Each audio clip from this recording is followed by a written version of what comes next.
Welcome to the social-engineer.org podcast number 99. The big 99. 99, Dave. 400. We made it 99 months, Dave. Can you believe it? You know, it's an amazing feat around our friendship. You know, how much we love each other, Chris. We'll just go with that. But yeah, sure. It's a testament to how popular the podcast has been. There we are.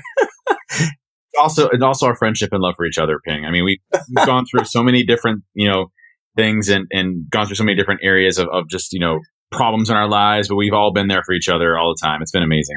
We've done a lot of sharing, perhaps some oversharing, as you call in from the operating table or emergency room. Which he has done. From the golf course, from airplanes. Yep. I forgot about the golf course one. That was pretty good. I was actually golfing and I had to pause and go on the podcast. Yeah. Yeah. We need to have somebody call in from the White House. Would have been awesome is if I would have scheduled the podcast during the rap video. That would have been great. In case anyone listening doesn't know, Dave was actually on, this is not a joke, Dave was on a Chris Brown rap video. Yeah. Hacking. Yeah. Was it Chris Brown, Dave? I thought it was somebody else. I guess it featured Chris Brown. Featured Chris Brown. It's a guy named Zoe Dallas. And anyways, I'm not into the music nor do I condone any the rappers or anything like that in any way, shape, or form. It was kind of neat to be a part of a rap video, but it was really, really, really weird. Okay. Did they ask you or? What I thought I was going to be doing was helping out with the skits and stuff behind the scenes, right? They're like, well, do you want to be in it? And I'm like, yeah, I guess so. And so literally it's me. And I have dancers all behind me and people rapping behind me, and I'm just typing on a computer. It was really weird. It was interesting. Now, that's not the topic of today's podcast. Got number 99, so close to 100. Are you sure you got the numbers right? I got the numbers right. I can count. You've missed a few, Dave. Yeah, you've missed 90 podcasts. You schedule it during lunch. You did not schedule this one during lunch. It's 1:00. I already had lunch. I'm happy. Somebody's got to get on a Concorde, and we have to do this on a Concorde. So we have Dave and Ping here, as you can tell. And in the background, the quiet one is Michelle, who's still with us. Here, I'm thinking of different scenarios that we could do for episode 100, like on horseback or, as Ping said, from a Concorde, from a swimming pool. Okay, if you can actually find internet on horseback, I'm game for you being on horseback during that. Verizon guy does it, so apparently that's available. Isn't that the Old Spice guy, not the Verizon guy? There is an Old Spice guy, too, yes. Who's the most interesting man in the world? Dave Kennedy. No, it's supposed to be our guest. Hello. Oh, yes. Sorry. It would be our guest, which, by the way, is one of our most invited on guests in the podcast. This will now be his, I think, third or fourth time on the SE podcast. And it is Robin Dreeke. And it's because Robin, we were talking a month ago, released his brand new book called The Code of Trust, which I have sitting in my hands. And I'm telling you, if you read his first book, all about rapport, then this is like a whole new level of book writing. Like that first book, self-published, it was 100 and some pages.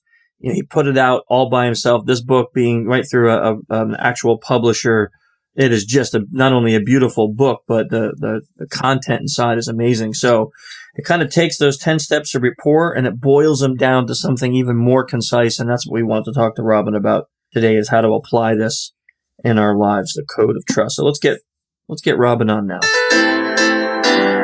No, that's not Robin.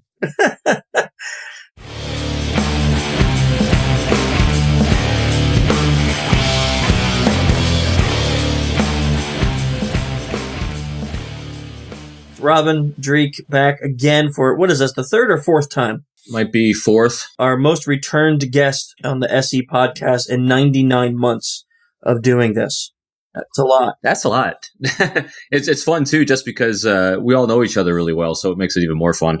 So welcome back, Robin. Thanks, Chris. Thanks, everyone. It's good to be back with everyone chatting again since I keep missing you all at Black Hat now. I was about to say, if he's only been here 4 times and it's been 99 episodes, really we're only getting to speak to Robin once every 2 years. That is true statistically, but we don't even get that with most guests. Now, I speak to Robin more than once every 2 years.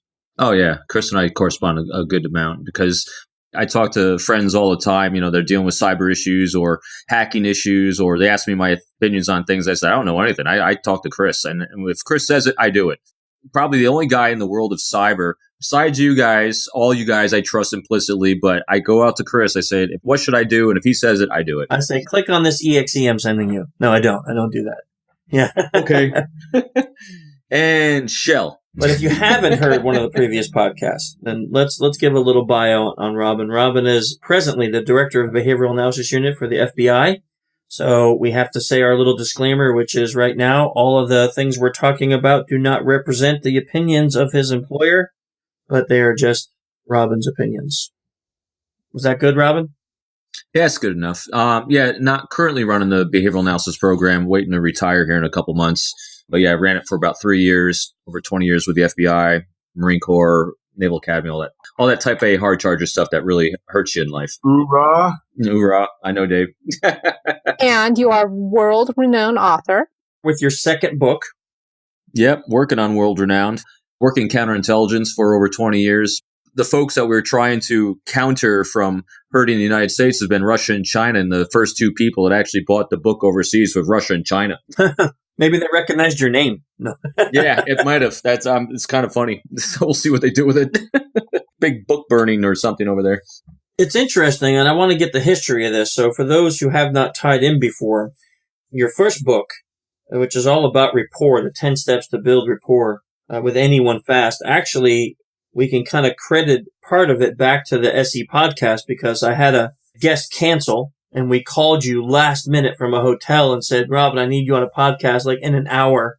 Can you work up how to build rapport with anyone fast? And you did. You laid out, I think it was about 5 or 10 steps on that podcast, which then later on you honed, and that became your first book. Yeah, not kind of credit, Chris. It's 100% credit. It was you. And again, life is like these moments where I call them the new car effect, or for me, it's the green tundra effect. Everything in life is kind of oblivious to you until you actually give labels and meanings of things. And I had been doing rapport for a number of years, not because I was great at it, but because I was surrounded by masters, these Jedi masters of interpersonal skills. And I'd never actually sat down and was forced, because you asked me to figure out, well, what are they actually doing when they're doing these things? And so when I actually took the time to sit down and make that subjective art form cognitive and paint by number, and just like you do, with SC and everything else, as soon as you give those labels and meanings things, people can recognize it more rapidly. So it started with rapport, but then we kept diving deeper because rapport gets you in the door for the first 30 seconds or so, but where are you going from there? Well, once you have rapport, you really want to elevate it. And what's elevation? You're going to elevate the trust. And so that's where it all started. That is beautiful. That's a great lead into how you then came up. So was that the actual thought process on why you decided to write the second book? It was a natural progression. So the second book was born out of, I think we probably talked about it in the last podcast, but the second book was born out of, first one I started writing in 2010 and, in that first podcast. And then, you work and live these things. And when you get better at one thing, it kind of evolves into something more than it was. And so rapport evolved into trust. And what had happened was back in 2013 during sequestration, I'm battling for the team for finances and resources. Well, at the same time, the Law Enforcement Bulletin, which is a FBI publication, I've written numerous articles for them. They had come to me and said, hey, Robin, can you do an article on counterintelligence for us? And I was like, counterintelligence. No one really cares. Kind of boring stuff. Again, if you work anything, it becomes boring. But I said, what can I really talk about? I said, let me talk about what my team does. And I'd never really contemplated what my team actually does when we go in to do a consultation. And so what I really realized when I took a step back objectively, like I did when I came up with the 10 steps of rapport, is I cognitively thought to myself, what am I actually doing in each of these consultations? And I was doing roughly 80 or 90 a year, plus my time on the street, and I'm back on the street again. And ultimately what I figured out what I was doing was I was strategizing trust. Because you can't get any human to do anything, to say anything, to cooperate with you, to partner with you, to be a liaison with you, or anything without trust. And Chris, I even use your example that you use in class all the time. We use trust every day. You trust people coming down the highway not to veer into your lane. That's a low level of trust, but it's still trust. And so that's actually what I was strategizing all the time. So I came up with these 5 steps of trust, and I wrote the article on it. Some people picked that up. That kind of went a little viral for social networking, and I got approached by an agent and a publisher to do a book on it. So that's kind of how it was all born. Yeah, so The Code of Trust is the name of the book, and I think maybe for anyone who read your first book, the first thing they're going to notice is that this one was definitely not self-published. Yeah, no, it's edited. It is a beautiful book. Thanks. Just the book itself is beautiful, like the cover and just the book itself. So how long did it take you to write through this? A year. It was a chapter a month, and then it took another probably 8 months to a year to actually, hone and work with the publisher and my editor. Matter of fact, my editor, Mark Resnick, if you've ever read or heard of Extreme Ownership, was a New York Times bestseller. We got the same editor. He's a fantastic guy that works with guys like me. They were great to work with just because they're used to dealing with hard charger type A's that are trying to be better than we were born to be. So yeah, probably from start to finish, about 2.5 years, really. It takes a while. So Robin, I have a question. Do you think anything about your views regarding rapport and trust have changed or evolved since your first book? Because I think this is kind of a really interesting evolution, right? Yeah, it really is. And it absolutely has. My views on it haven't changed. I think my views about myself have changed. I look back at my first book. It's very effective. It really works well. And I look at the things I used to do to practice rapport, and I won't do those things anymore because my heart was always in the right place because I wanted to gain skills. I'm trying to gain knowledge. I'm trying to understand human beings. This kind of highlighted itself to me a couple months ago. I was working for a company. The individual I was working with was a son of one of my great friends that I worked with at Quantico for years doing this stuff. Interview strategies, rapport strategies, solicitation strategies, and everything. And I remember my friend, the guy's father, said to me, "Hey, we ought to get all our families together and go to a restaurant together so you can actually show them how you do what you do with the waiters and stuff, to get information." I looked at him, I said, and it choked me up because I felt really bad. I said, "I don't do that anymore." And he goes, "What do you mean?" I said, "I don't play with people anymore." Because what I started seeing was, since everything is trust-based, if I wanted a piece of information or I needed a piece of information to protect national security or for anything, I found if I just focused more and more and more and more on trust, I could just ask you and it's okay. You'll give it to me. Because then if you don't want to, you'll walk away and I don't want to bother you. I mean, it's kind of made me a deeper person, I guess, but I couldn't have gotten to this without actually having done that. I don't lament it, but I don't play with people anymore. So I guess that's the easiest way to see where it went to. Yeah, that's a really interesting point. So in some ways you've become more mindful, I guess, of the trust that people place in you or of the information that they're willing to give to you. Yeah, I'm extremely mindful, extremely grateful. I do everything I can to honor the relationship, honor their time, and honor their trust. I just gave a class on this yesterday. I'm probably the only counterintelligence guy around there. Maybe not the only, but the only one, that is very mindful. The fact is I refuse to lie to you. I don't lie to anyone. I don't deceive. I don't use a pretext for anything I do. But I get it, because the purpose behind what you all do on the white hat side is protect companies, against malicious individuals. And you can only do that by exercising the tools, and demonstrating what a penetration tester really does do. Because when people aren't mindful and they're trying to do harm, these skills are insurmountable. I mean, you can take down anyone with it, as you guys know, with what you all do. But for me personally, when I'm training and doing what I do, yeah, I'm extremely conscientious of truthfulness, because without truth, you can't have trust. So what changed about the principles of trust between the ones in rapport? You said you kind of condensed them and you brought them down to a different subset. Yeah, there's some overlapping. Nothing's changed. What I do is with the code of trust is the code of trust comes first now. And the 10 steps of rapport get sprinkled in there, especially in the first opening statement you make. Rapport, it's just a continuity thing. Once you get rapport, well, where are you going to go with it? If you want deeper connections, you're going to go to trust. And so they're all an element of it. Probably the things that got expanded a bit more was talking in terms of the other person's priorities. Priorities are a real key element when you're communicating with someone, because no one's going to listen to you unless you're talking in terms of their priorities. In other words, what's important to them, their needs, wants, dreams, aspirational, personal, professional, long-term, and short-term. If you are not talking in terms of someone's priorities, you're wasting your breath. They're being polite if they are at all, but they're tuning you out. And so understanding priorities, which was one of the things in the 10 steps, to understanding and validating context of someone else. That's also another one of the ones that are originally in the 10 steps, but a much deeper level of the code. And what understanding context is really diving deep to see how the other person sees the world through their optic, their gender, ethnicity, their demographic, all these things, again, without judgment, to understand how they see you, how they see the world, and validating those things non-judgmentally. So those are the things that kind of dove really much deeper, because ultimately when I'm trying to communicate effectively and inspire trust, we have to do two things as human beings. Again, and I know you teach us a lot, and that's affiliation and that genetic coding that we have as ancient tribal human beings. We're seeking very simple things. We're seeking affiliation, and we're seeking to be valued. And the way you demonstrate value and affiliation is really simple. So I make sure I have at least one of these 4 types of statements in everything I say and everything I write. First thing is I'm going to seek your thoughts and opinions, because we only seek thoughts and opinions from individuals that we value and that we think that they have something interesting to say.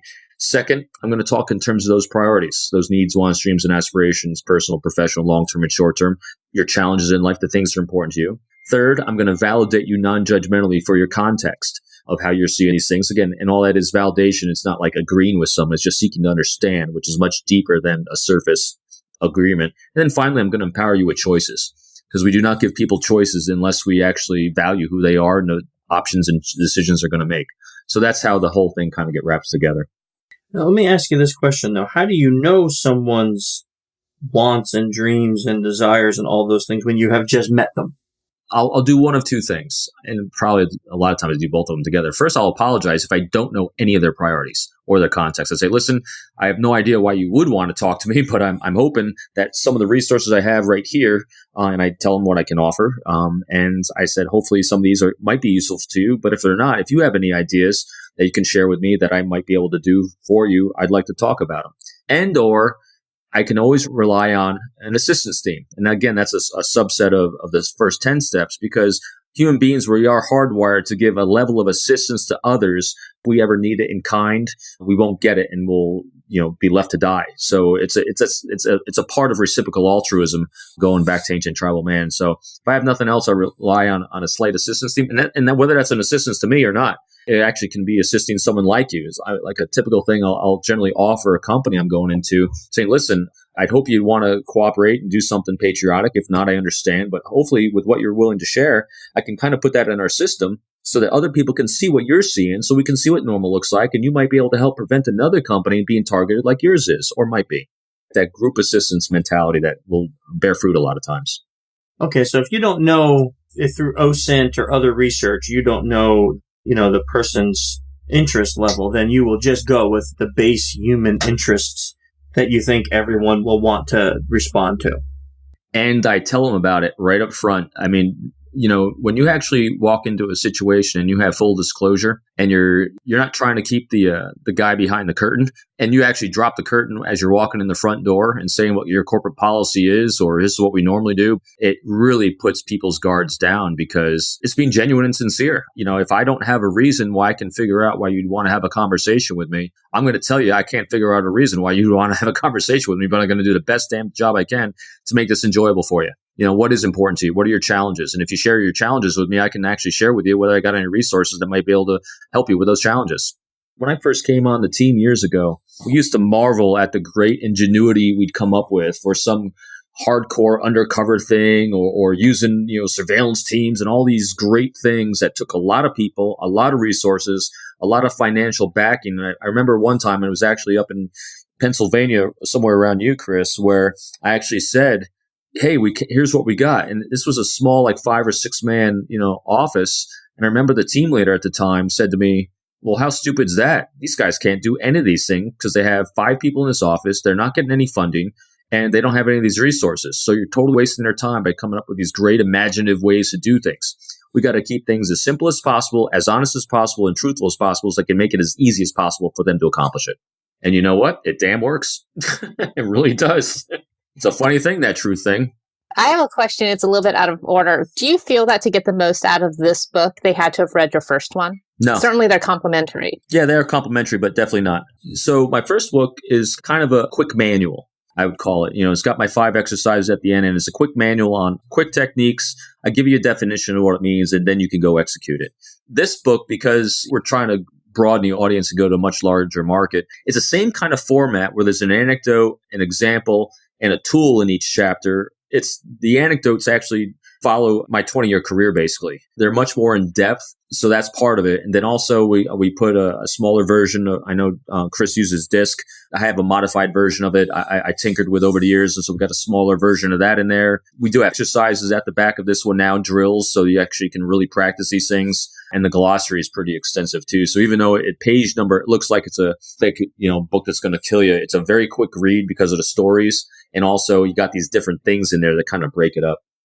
When I read the first one and now I read this one, I'm like, oh, it was just like what you just said a moment ago about applying those principles of rapport, but then walking up to someone and you want to continue that relationship into now trust is the next step. But now, utilizing the things that you've learned about them to feed into their needs, right? So I'm applying that now to your principles and going, boy, that would be very validating.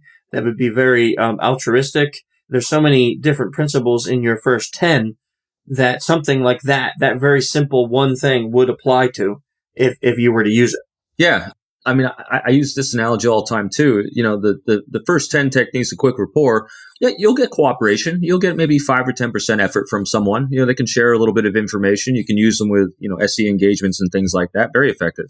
If you actually want to work with someone over any kind of period of time, wouldn't it be great to go from 5 or 10% to them being 120% in, giving you their heart and soul?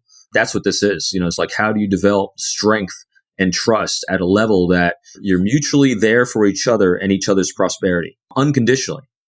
People I work with, both inside and outside of government, there's a handful. And you guys, I mean, Chris is one of them. Chris is at that high level of trust where I trust him implicitly. With no expectation of reciprocity, I feel the same in kind. You ask me to do anything and I'll do the best I can to make it happen, with no expectation. And that's that high level of trust. You don't need 100 of these people in your life like that. I have about 5 to 10. Then it becomes the joke of 6 levels of Kevin Bacon. Then they actually bring their resources to bear if you let them know what's important, and that's how it works. It's the most amazing process I've seen in the world with this. I call it majestic. It became really flawless and seamless about how you can really achieve the things you hope to while not making it about yourself at all, because you can't, because other people just want you to take care of them. It's fascinating how it works. How do you control that part? Because let's say, I know you said, how you use it now and how you refuse to use it, but I'm going to come at this from a completely social engineering angle as an SE pen tester, right? So someone who's training people to use this for the betterment, for security, but you have a goal, you have that goal. And maybe in your previous job, your goal, like you said, was to get people to help you out for patriotic reasons. And a security tester's job, their goal is to see where the vulnerabilities are so they can help fix them. How do you do what you just said, which is make it all about the other person when in the back of your mind you still have a goal that is not about them, it's about you? Well, actually, I'm going to counter you a little bit on that, Chris, because I know why you do what you do. You're actually doing it to protect the company. You do what you do. You use the skills you have actually to better the others. Do you get resources in kind for it in return? Absolutely. We all do things so we can have prosperity in our lives. But I know that you go through a lot of painstaking effort so that when someone actually clicks on that malicious link, that you manipulated them into clicking.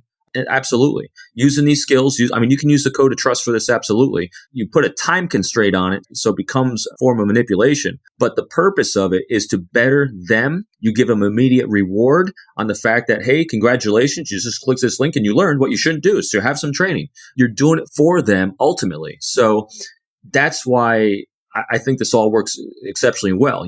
You're using elements of manipulation at the lower level for the greater good. So, but it all works the same. Because I've had this with cops before. I've taught the code of trust I teach the law enforcement and military all the time. And I've actually had cops tell me, yeah, Robin, this is all fine. It all works effectively just like that. But it's just manipulation. I use it all the time. And I say, well, if you actually are trying attempted control with use of subterfuge and deception, you're absolutely right. It is manipulation, because that's all manipulation is. It's an attempt of control with use of subterfuge or deception. Are there times when you have to try to control, like you're trying to get someone to click a malicious link when you're doing a pen test? Absolutely. But within seconds of them clicking that malicious link, what are you giving them? Transparency. And so it totally gets rid of the fact you just manipulated them. You're actually there to help them and train them. So that's kind of how I perceive the entire process. Am I accurate with how you're still doing that? Yeah, it is. And it's all, and basically what you just said, it's all basically still about framing yourself. Absolutely. Because ultimately, you're not there to take advantage of anyone. You're there to show them how bad people will take advantage of them. And again, and how you do that, you're using control, which is an element of manipulation, but you have transparency, which totally says it's not manipulation. It's just honesty. Yeah, I'm just like, if I had a mic right now that I wasn't using, I'd drop it for you. Well, misuse, right? Like, there's always the fear that people will use the knowledge for misuse.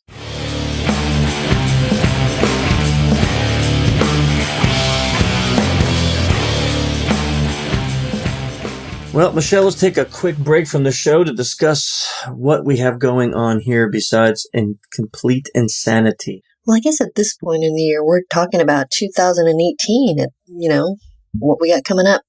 We are. Yeah. So let's see. We still have, as of right now, we still have about 7 or 8 seats left in the APSE class in Orlando, which is February 5 through 9. You can find that on the .com. And we'll be launching, I have a lot of people asking, so I'm bringing this up. We'll be launching the dates for the UK class very shortly. If they're not on the site by the time this podcast comes out, it will be a week or so after, but they will be up there definitely right before 2018 kicks off. So you can look for that. Oh gosh, you know what I forgot though, Chris? Later on this month, we will have our SECTF webinar. Whoa. Can't even believe we forgot that. So DEF CON and DerbyCon ended with a bang this year. Huge deal. And that, of course, brings us to the webinar. So you're frantically working on the report. I am. And I probably sound like bourbon and cigarettes at this point in time because of late nights, but yes.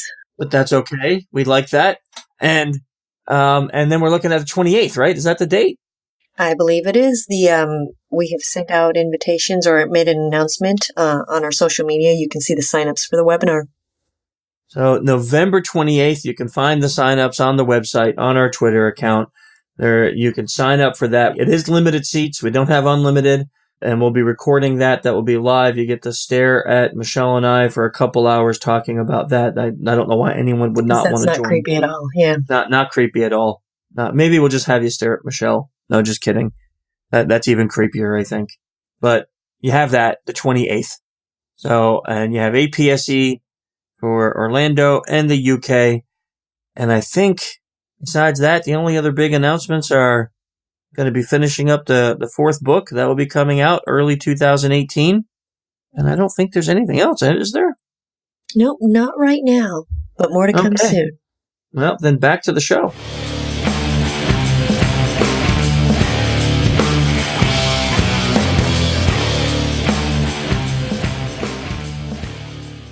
I can't imagine that any of us put anything out, that has any merit or value where we sit back and we think, man, somebody could actually use this. I mean, Dave, I don't know if you're still with us, but you probably think the same thing when it comes to SET, right? The Social Engineer Toolkit. Yeah, absolutely. Absolutely. I am still here, by the way. Well, you were just really quiet. I mean, usually by now we had like 3 or 4 Hornsbys and some interruptions. So I'm being respectful. No, the extrovert here just won't shut up. That's what it is. I understand. No, but I think that's the case, Rob, with everything. And what Ping was saying is that when you do something that is that powerful, there's always that concern. I mean, I constantly worry about that too. I mean, I'm rewriting the first book that I wrote, and it is like you can weaponize that stuff and use it for some really terrible things. Oh, yeah. Oh, my God. Absolutely. For me, especially on like the set piece of it, that is something you can directly use for getting remote code execution onto systems. That's what it's designed for. And so, that's kind of a scary thing, but you try to put enough, information there that you're getting the right information out to the public, and the public needs these types of things in order to get better. I think the good outweighs the damages that could potentially happen. Yeah, no doubt. Matter of fact, I get asked, it's probably one of the most common questions I've had recently is that manipulation question. I get asked, so Robin, how do you deal with people that are trying to manipulate you? And I hadn't thought about that until probably about 3 months ago when I started getting asked that question. And here's why I never thought about it, because no one tries to manipulate me. And they said, well, how can that be? I said, well, it's really easy, because I have 3 anchors to the code of trust that I honor at all times. And these 3 anchors, they make sure that be continually grounded and keep my mind clear so I can maintain cognitive thought process and not get emotionally hijacked. And one is healthy, happy professional relationships. Everything I do or say, when I still get emotionally hijacked, I ask myself, am I about to say or do something that's going to help or hinder a healthy relationship? Second is open, honest communication and transparency, like I already said. And the third is I make myself an available resource for others without the expectation of reciprocity. So with those three anchors in mind, here's what happens. If I have someone that approaches me and wants to have a dialogue and chat and they're asking me questions, immediately what happens in most of our minds is we have questions as well. And if I start asking questions and for transparency and clarity, if I'm not getting clear answers, I feel there's not transparency. What do I not have? I don't have a healthy relationship, so I back out.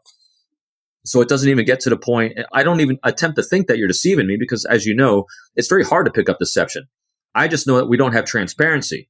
If you're not willing to share the things with me that I need to know in order to have a trusting, healthy relationship, then I don't judge you for it. I just say, okay, this is not where you're at in life. You're not willing to have this kind of relationship with me. And I don't engage anymore.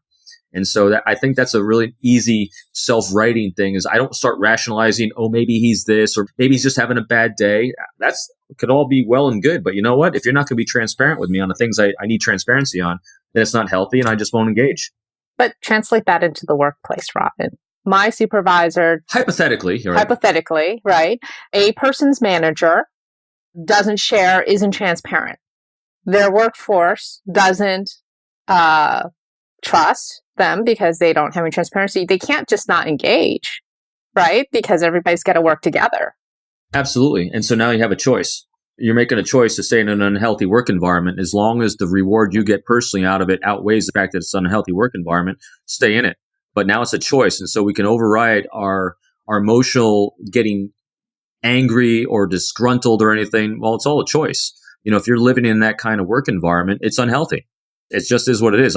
It's not good or bad. It's just pure cause and effect. If people aren't being transparent, if people aren't creating a healthy work environment, if people aren't there for your prosperity and your career and your advancement, and likewise, what are you doing to be a resource for others' career advancement and make your bosses look good? If you don't have that kind of collaboration going on, not many people do, not many organizations do. But you just got to start understanding, you know what? I'm making a choice that I'm willing to endure this because my prosperity getting X, Y, and Z outweighs that. Yeah. So, but now here's what you can start doing in the work environment. What I've noticed with the code, it's been the most majestic thing about it is when you maintain pure, calm, cool, and collected, and no one rattles you, because I don't do crazy. No one in my life bothers me. Nothing bothers me because Chris called one of the podcasts the Zen of Robin Dreeke or something. I don't do crazy. And so what happens is when people start asking me, how do you not let that bother you? And I said, why should it bother me? They're having their own insecurities. They got their own issues. Why is their behavior like it is? It's not because of me. It's because of who they are. If I can understand someone's insecurities and find out what's causing those insecurities, I'll start validating the living hell out of them in those areas so they can actually calm down and start feeling accepted in the areas they didn't feel they were accepted. And if that's a boss, if you're able to, great. The easiest thing I do with bosses is really, really simple. I don't judge what their goals are. I figure out what their goals are and I try to make it easy for them to achieve it. So if I become a resource for them achieving what it is they want to achieve, then they'll leave me alone and they start calming down. But then with coworkers, understand what makes them insecure. We can all get this in the workplace where someone gets transferred in and they come with a reputation. Sometimes it's good, sometimes it's bad. A lot of times all you're going to hear is what's bad. And so before someone even shows up to work with me, this has happened like 2 or 3 times in the last 10 years. I'll hear a reputation. People say, oh my God, so-and-so is coming to work with you. What are you going to do? Tell you what I'm going to do. I can actually call them on the phone as soon as I find out who it is. I say, hey, listen, so-and-so, I heard you come in the office. I'm excited to have you here. You step down out of management. Great. Here's what I want you to do in the morning.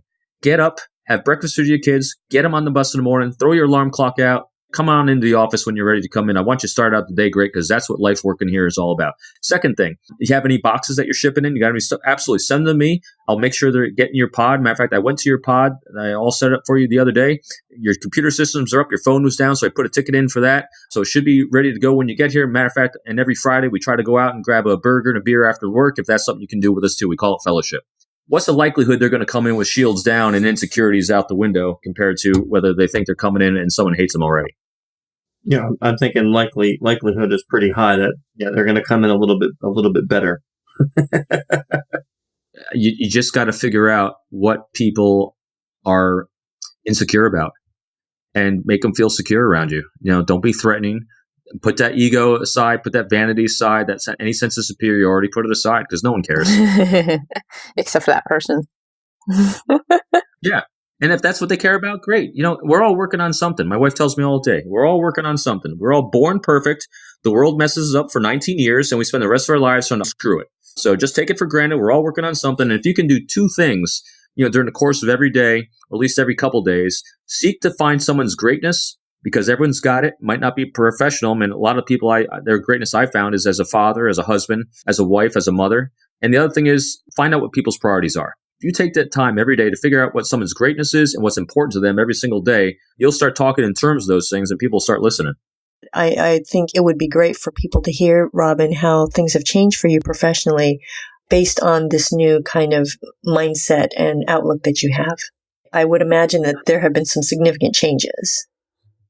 I'd say every aspect. Back in 2013, sequestration happened, and they're cutting back, they're eliminating positions, and so they're eliminating my team from one part of the FBI. And I had an opportunity to step down out of management and go to the local office here, 5 miles from my house. And it was at a point, I'm at the end of my career, got a couple years left. And even though I'd been living this code of trust and trying to live with ego suspension and lack of vanity, it was still there to a degree I didn't even realize. It was minor enough. But when I actually stepped down, said to myself very consciously, all right, my next job I have for the rest of my couple of years is to figure out how to make everyone else successful. And I just gave the same energy I used to give to try to make myself look good.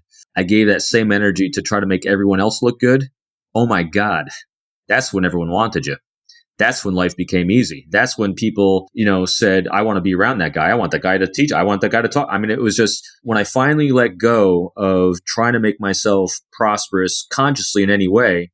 Granted, you still know what you want to do because you gave it that label and meaning. Just like when you see that new car you bought, you don't have to try to see a light car on the street. You just see it. You know what it is you're trying to do, what you hope to do. But I let go of trying to do it. I try to make it now about making myself a resource for everyone else. That's when the real magic started happening. That's when this became easy. That's when I call this thing means goals and ends goals. Means goals are very specific in nature, and ends goals are the big end ticket items like prosperity, protect national security, healthy relationships. I used to say when I first started doing this that I can't guarantee the means goals, like I want a promotion, I want to get paid more, I want a bigger house. But at this point, when you focus on healthy relationships, they all happen. It's just really ridiculous. I just let people know what's important, what's a priority, and I sit back and I take care of them. And on their timeline, it comes back to you. And the stronger and the deeper relationships you have that are at 120% rather than at 5%, stuff just happens miraculously. It becomes a massive tribe of trust, and everyone becomes a resource for everyone else. It's good advice. You said before that you were working on some other things. I mean, this sounds almost like complete. Where do you go from there? Yeah, I figured I didn't know either.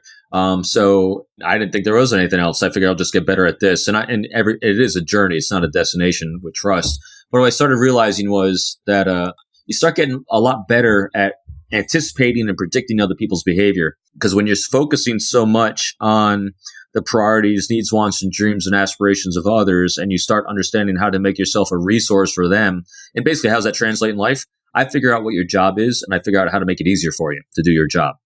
And what I started realizing was that people started becoming more and more predictable.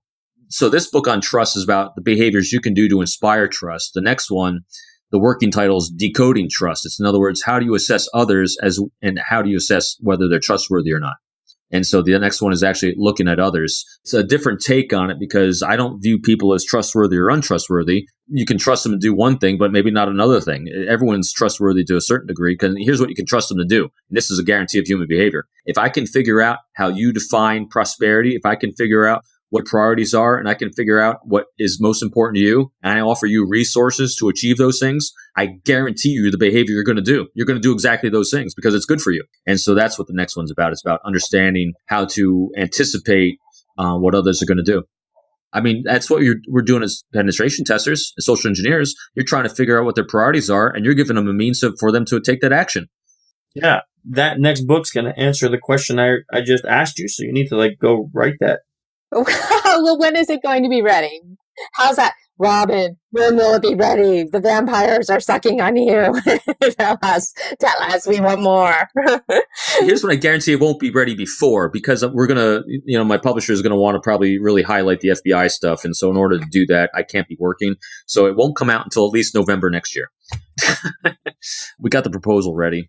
Yeah, these things take a long time. Yeah, it's a long time for me to wait for my answer. It's still super exciting, though. Something to look forward to. I'm not looking forward to Chris's book. I'm just going to throw that out there. Wait, Dave, when's your next book coming out? You must have a book coming out. We'll see. We'll see. Someday. That's great. It's always surprising. Here we are. Like every day I turn around, I see Dave somewhere on some news channel or posted something somewhere. I was like, oh, I know that guy. He knows stuff. That's pretty cool. So I pretend on TV. That's the only thing. At least you're one of the few ones that actually knows what you are talking about when they get the talking heads on there. Yeah, appreciate it. Thank you. Don't make it all about Dave, because then it will just turn into a different podcast. Lish, you know what it should be at this point? We should start talking about me now. And Okay, quickly moving on. We're already chatting like 45 minutes, and it seems like we just started. And don't say that's because you talk too long. It's not that. It's because everything you say is interesting, and we're sitting here, and I'm like, what the heck? If anything, I would say Chris talked too long, but that's just me. He writes too much. He talks too long. He bores you. Yeah. I kind of got lost halfway through because Chris kept talking. So, you were great, Robin. You were great. Tuned right out. I know. Thank you. Oh man, I tell you, I don't know why. 99 months I've been inviting Dave back to the podcast. I actually don't know why I do it. Comic relief. Because it's not about you. There you go. Perfect. It's not all about you this time. It's about the code of trust that we have as a group. Over the friendship that we've had for 99 months, Chris. It really is. That's what's really fun about this, is that we've all known each other quite a while now, which makes a code of trust. We have. Wasn't the first time I met you in Vegas? We went to like a bagel shop or something down in Caesars. Yeah, it was Black Hat. Yep. Yeah, so that was our first ever SE training at a Black Hat ever. Yep. I think we just did our 6th, so that had to be 6 years ago. Yeah, so I think it was 2010. Yeah. 2010 or 2011. They were getting old. And that's where I met Ping, too. Yep. And sorry, Michelle, that's before she came on board. It was 2011, Robin. 2011, because my book came out 2010, and the training was the next, right after that. So that it was 2011. Yep, and that's right, because my book came out about a couple months after that. So it was July of 2011. Yep. So it's been 6 years. Yeah, it's been a while. It's been a while. Anyway, you're going to say something else, Chris. I apologize. No, it's okay. What I was going to ask is how people... Well, Chris was actually talking again, so that it's no problem, Robin. But it's not about me. I was asking questions about Robin, and you keep it through. I deflected. He's trying to make it about you. I'm not. I'm really not. I know. No, I'm saying that Dave is trying to make it about you, and you're trying to make it about Robin. In which case, we're now in a circle vortex of doom. No, not about anything. And I'm trying to ask. So Chris, can you please ask Robin the question that he's been wanting to Dear God, you see how do you even build rapport and trust with this, Robin? Is because all I want to do is murder him. So you say, you know what? You're absolutely right. I'm sorry. You validate it. Oh man, Mr. Dreeke, can I please ask you a question? How do people find out more about you? So where do they go to like follow your work, to see where you're speaking, those different types of things that they may be interested in? Sure. Easiest is my website, which is www.peopleformula.com. All one word is People Formula. And on there, you can click a link to follow me on Twitter, which is rdreeke, just RDREEKE. You can follow me on LinkedIn, Robin Dreeke, and that's DREEKE. So those are probably the two main venues I use is Twitter and LinkedIn. And there's numerous, podcasts on there, yours, some keynote speeches I give. If this wasn't enough for you, a little more depth by Robin. You can watch me do this. And, then the book is available on Amazon, Barnes & Noble, all over the place. So yeah, I'm pretty easy to find. Just Google that name and there's not many Dreekes in the world, so you kind of get assaulted just by me. Do you have a public speaking schedule, or is it mainly like companies hire you to come out and do speeches? Yeah, it's normally companies and private organizations doing it. The next thing I have that is kind of open, it's on Veterans Day, November 10th. I'll be out at the Reagan Library in California. They're having a leadership summit for a bunch of young aspiring leaders between 20 and 25 years old, but they're also doing a public book signing there. So I'll be there out in the Reagan Library in California. Awesome. And then one question we always ask our listeners, and I should have given you a pre-warning on this, so I'm putting you on the spot. But besides your book, which we're obviously going to have a link to for Amazon and promote, is there a book that you've read recently that you would recommend? And it doesn't have to be on the topic you spoke about. We have a lot of avid readers that listen to the podcast, so we have a nice, big, huge book list that keeps growing of recommended books. And Chris cannot be one of those books. I can be. Well, you could always, read the one that I did the forward to, so that's always important, Fishing Dark Waters. Because it's always about me. We don't know who those authors are. Yeah, we don't know who those authors are. I'm going to recommend two, and it's kind of coming from two different angles. One is by a good friend of mine, Eric Barker, called Barking Up the Wrong Tree. I really owe how the Code of Trust came to be to him because he picked up and did an article on it. He's very science-based observation on human behavior, and so I thought his book was really, really good. Again, it's called Barking Up the Wrong Tree. But now I'm going to hit you out of a different area. I love exploring the world of neuroscience, psychology, and how it blends with the universe in large, a lot of times, believe it or not. And there's a guy by the name is Eben Alexander. He's wrote numerous books on basically, the first one was Proof of Heaven, but it's really about, the different dimensional things he thinks our minds can explore.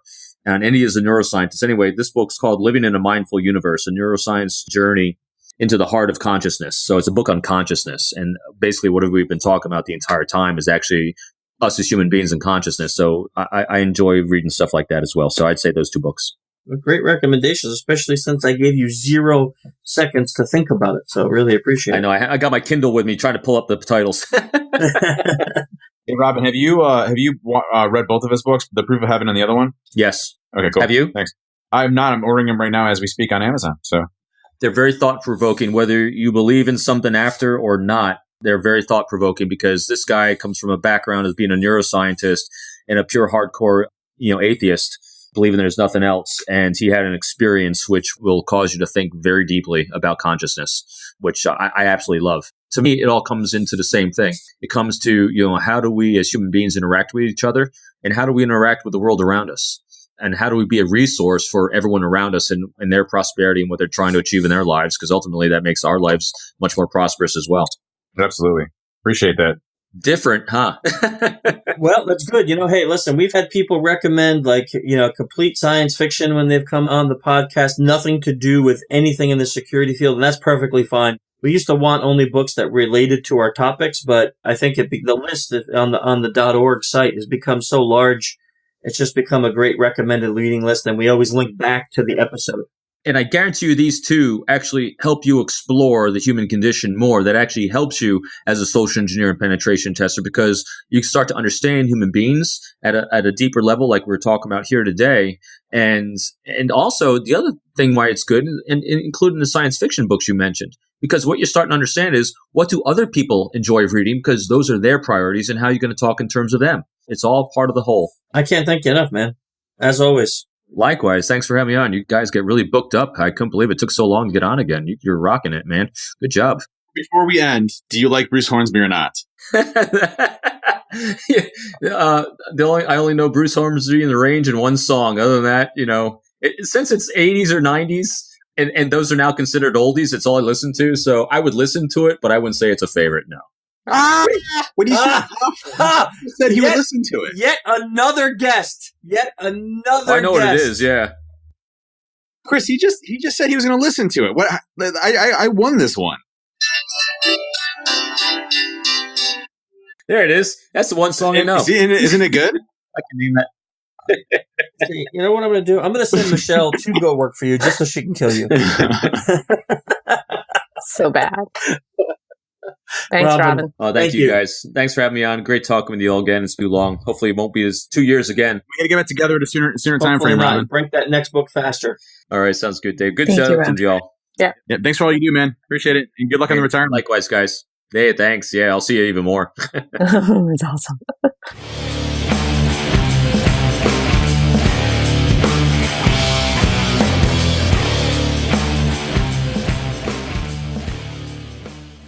Michelle? Another phenomenal podcast as usual. Robin's always so fun to have on. He is. He's always got something going on. And Dave, of course, can't really say enough about Dave. I actually think he held himself in check, though. We've been limiting him on the number of Bruce Hornsby plays, and he's been keeping to that, I think, fairly well. Yeah, he's been okay. I mean, today was okay till the very end, but we'll let him go on that. But it was a really great podcast, and always awesome to have Robin back. And if you haven't picked up that book, you definitely want to. It's just a great, great book. So for us, I'm a Human Hacker on Twitter, and we have Sultry Asian right here. Our corporate Twitter is SOC Engineer Inc. You could check us out on the website at social-engineer.org for the podcast newsletter and framework, or social-engineer.com. Of course, if you're interested in the foundation, the nonprofit, you could check that at innocentlivesfoundation.org. I think that's about all the ways to get a hold of us for now. If there's any other methods you need, they're all on the website. So until next month, number 100 coming up. We'll see you.